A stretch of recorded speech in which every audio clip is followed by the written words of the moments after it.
Hi everyone, it's Mr. Glover here, just about to do another video.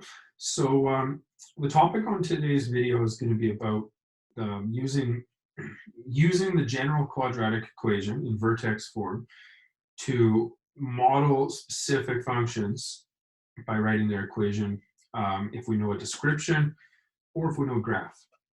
So the idea here is we're using this general version of the quadratic equation y equals a times x minus b squared plus c. And now, if you remember the transformations, a is going to be a vertical stretch, so that makes the function taller, or I should say steeper or flatter. B moves the function left or right, and c moves the function up or down. And there's this key here, and the key is that b and c, the point b and c, is where your vertex is. So we're going to use this information to build a function. We did this yesterday, but we're going to go through some more questions on it. So determine an equation of a quadratic function that has a vertex at the point 3 and -7 and passes through the point 0 and 5. So this function has a vertex at 3 and -7, and I can use that to build up the equation. If 3 is my x coordinate, that means b has to be 3. And if -7 is my y coordinate, that means c has to be -7.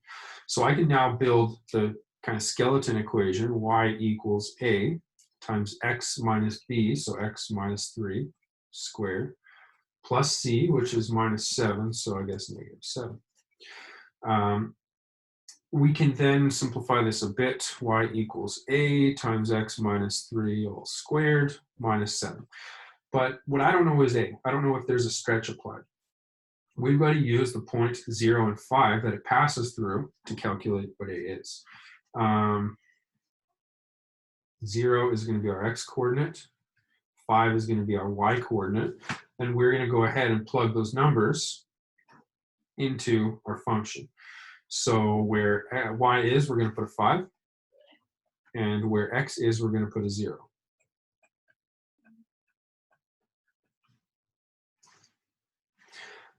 We then have to solve for a.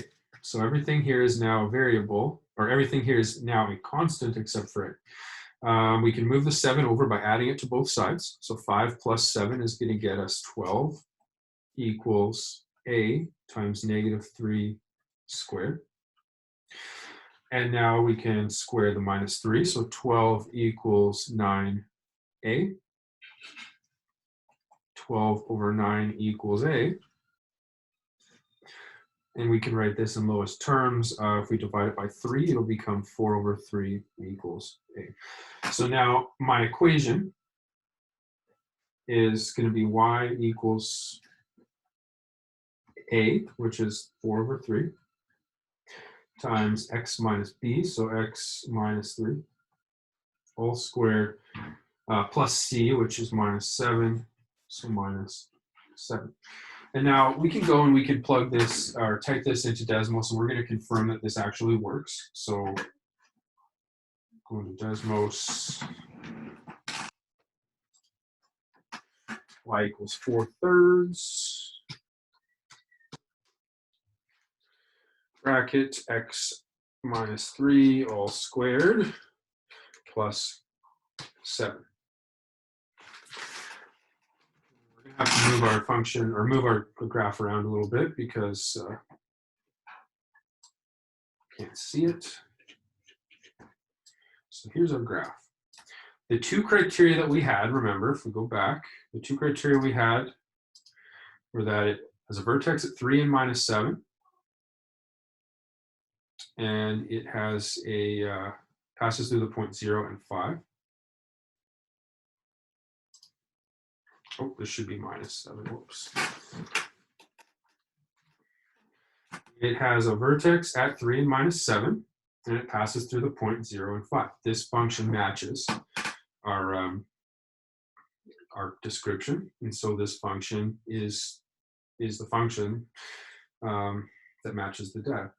So we can now do the same thing. This time we're going to do it with a picture of our function. And it's going to be a little bit different, but it's basically the same idea. We're going to use the vertex to build the skeleton of the function, and then we're going to use a specific point to figure out our stretch. In this case, we actually have to find the vertex. It's right here. And we have to pick any other point we want. Now, I usually pick the y-intercept because that one's usually easy, and x is usually a 0. But in this case, I can't see the y-intercept, so I'm just going to pick a place where it falls on a whole number. I'm going to pick this point right here. It doesn't have to be that one. It could be this one. It could be my zeros, but I'm going to pick this point. So the vertex is the point -3 and -2. Okay, and this point is the point -1 and +2, like that.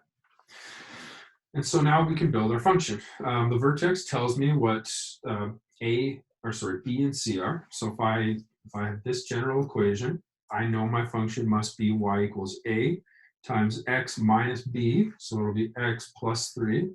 It's plus 3 because it's shifted 3 to the left. And then minus 2 because it's shifted 2 down. So I know this is the basic function, but I know it has to pass through this point. And so I can now take the x value of -1 and the y value of +2 and plug it into my function. I can go 2 equals a times -1 plus 3 all squared minus 2. I can do some simplifying. So 2 equals a times 2 all squared minus 2. We can add 2 to both sides. 4 equals a times 2 squared. And we can square our 2, so 4 equals 4a, or a equals 1. So if we want to build our function, we now know a, we now know b, and we now know c. So our function should be y equals a, so 1, times x minus b, so it's going to be x plus 3 squared, and then plus c, which is minus 2. So this function here should match this. And now there's a couple of other things we could think about here. First of all, if we know where our vertex is, we can move over one space and we can move up one space. And if that matches, or if that falls on our function, that tells me that it's got the normal shape because it hasn't been stretched. If I move over 2, I should meet my function 4 spaces up. And because of that, I know my stretch is 1. So we can kind of skip this part and just immediately assume that our stretch is 1. But I don't advise you do that unless you've had a lot of experience working with parabolas, because there's a chance that it might actually be slightly higher than 1 or slightly lower than 1, and you might be making an assumption that's not true. So it's always better to go through and do the algebra to solve for your variable. But you don't actually have to do it.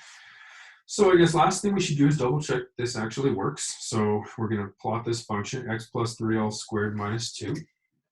Let's go over to Desmos.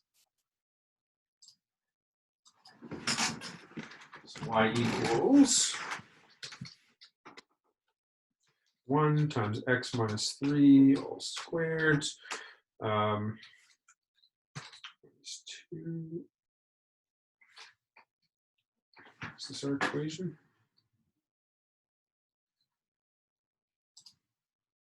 Oh, it's x plus 3.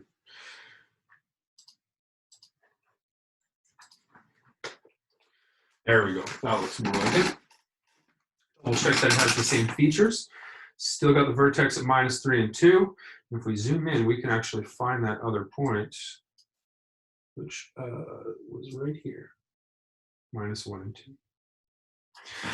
And so this matches our function. So that's where I'm going to end it today. I just wanted to go through some more of these problems because I feel like this is going to be a topic that people need to spend some extra time on. I didn't want to rush right into the next topic today. I'm going to share out some questions for you to try. You don't need to do every question. I'll tell you in the email a little bit more detail, but I'm going to be using the same thing tomorrow in our chat. So I'm going to use some of the questions as examples. So don't feel like you need to get them all done. I'm going to end the video now. If you've got any questions, feel free to shoot me an email. Otherwise, I hope everybody has a great day, and I will see you all tomorrow. Bye for now.